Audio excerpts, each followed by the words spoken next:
It was right here, Dylan went on. Someone stole bass, my bass guitar, Lucy. Everyone started talking at once. Joe, who was sitting on the sideline of the musical chairs, came with the rest of the kids who had not been able to get a seat, stood up and caught Frank's eye. He raised, he raised an eyebrow. Was Lucy lost, or was she? Someone stole her, Dylan cried, putting his head on his hands. Chad, who'd managed to get a seat during the last round, stood up. Frank and Joe can help, he yelled, pointing at the Hardy boys. They solve mysteries, you know. Frank's cheeks blazed in bright red. Joe knew his brother hated to be the center of attention, but personally Joe kind of liked it. Sure, we can help, he said, getting to his feet. I mean, if you guys need us. But the band members didn't seem to be listening to him. They gathered in a circle, talking heatedly as Dylan shook his head and shrugged. Chad grabbed Frank by the arm and walked over to Joe. Come on, guys, he said confidently, leading them over to the stage. You'll get to the bottom of this. The older boys barely seemed to notice as Chad, Joe, and Frank walked up. I only left her for a second, Dylan was saying, clearly upset.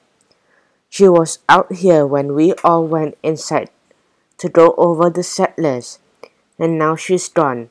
One of the other band members, a redhead with funky mustache, crossed his arms across his chest. You don't seriously think one of these kids took it? He asked. What would they want with a bass guitar? Chad cleared his throat loudly. Ahem, he said, inserting himself into the middle of the group. Ahem. The red-headed looked down. Can I help you? Kid?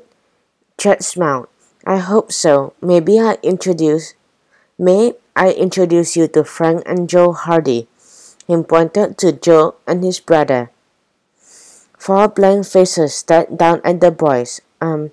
Hello, said the drummer who had a blonde crew cut and big black glasses. They solve mysteries, says Chad. The red-headed rolled his eyes. Oh, brother. They are brothers, said Chad helpfully. The drummer scoffed. Look, kid, I appreciate it, but I don't think your little friends are going to help us find a $500 bass guitar. But Dylan held up his hand. Hold on, Bryce, he said, looking down at the boys. You solve mysteries? He asked, like mini detectives. Joe didn't like mini. We help out our friends, he said.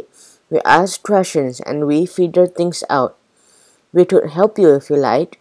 The other boys looked doubtful, but Dylan was nodding. You figure things out. I like that. Yeah, I could really use your help. What do you need to know? Frank stepped forward. Tell us exactly what happened, he said. Dylan explained that the band had set up their instruments on the stage and then gone inside to work on their set list, a list of which song they would sing in what order. They were inside for just a few minutes, but when they came back, the bass guitar was gone. I need Lucy to play, Dylan said, his eyes wide open. I cannot play another bass, it's not the same. And we have the Bayport battle of the bands coming up. If I don't get Lucy back, we'll have to forfeit. Joe looked at his brother. Can you tell us more about the Bayport battle of the bands? He asked. Chad jumped in. It's a contest. 5 local bands play and 1 wins. They get a cash prize and a weekly gig playing at the Teen Beans coffee shop. Crush was totally going to win. Dylan smiled down at Chad. Thanks, little dude. Chad shrugged. It's just the truth. You guys rocked. Paul's mom walked up to the group looking worried.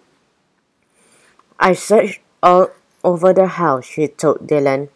I didn't see Lucy anywhere. I told you, Mom, Dylan said. I'm sure I left her out there. Paul's mom bit her lip. I just don't understand then, she said with a sigh. Who would have taken it, she said, trailing off. Joe spoke up. Mrs. McMahon, he said, maybe we should keep people from leaving until we have a chance to talk to everyone. My brother Frank and I are going to help investigate. And if someone at the party took Lucy, it would be good to have everyone here. Paul's mom looked down at Joe, surprised. That's a good idea, she admitted, but I'm afraid it's impossible. A few parents showed up while I was searching the house, and some just told me they needed to get home. 5 of Paul's friends have already left. Dylan sighed. Let's search the house again and the backyard, Joe suggested. If we all split up and look, maybe we'll find something. But 20 minutes later, the boys, the band members, and Paul's parents gathered back at the stage empty-handed. I didn't see anything, Dylan said sadly, and nobody I talked to saw anything. It's like Lucy just disappeared without a trace. Joe glanced at Frank. He looked just as disappointed as Dylan. Joe knew that both he and his brother had really hoped to find Lucy tonight. Paul's father sighed. Well, it's getting late, he said. I think he better break up the party and let Paul's friends go home. Dylan nodded sadly.